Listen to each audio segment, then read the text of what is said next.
Pinaayos pala ni Lola ang kanyang bahay mga kaangkol. Birada call, angkol.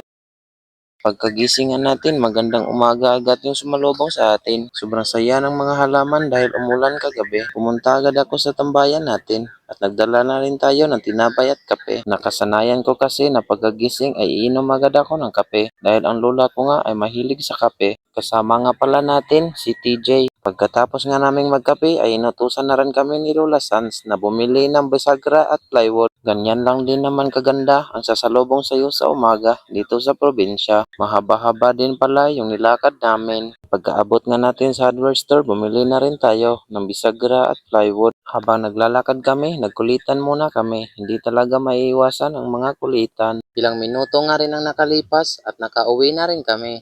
Yan pala ang pinagawa ni Lola, simpleng bahay. Okay lang kahit simpleng bahay basta walang tulo. Dahil mamaya pa naman tayo mag-uumpisa, pumunta muna ako sa aking tambayan at nagduyan-duyan muna ako. Ang ganda ng view dito sa aking tambayan. At pagkalipas ng isang oras, inumpisahan na pala naming ayusin ang aming antena. Madali lang palang ayusin ang antena. Mahigit 30 minutos lang natapos na namin ang pag-aayo ng antena. Ginaya ko nga rin pala si Kamangyan. Dahil alas 12 na, kumain muna kami.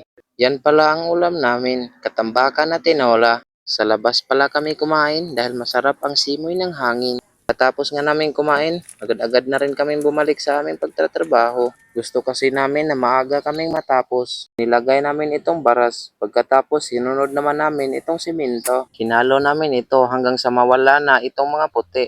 At nilagyan din namin ng maraming tubig. Halo-haloing mabuti hanggang sa maging putik. Tapos naming magmasa, nag-snack na muna kami. Yan pala yung ginagawa namin para hindi mapasukan ng baha. At sinunod na rin namin itong kusina ni Lola. Lola San. Yan pala yung maso ni Lola, si Kuya Budoy.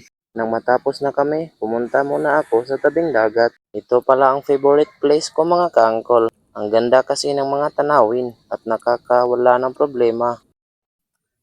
Bye-bye!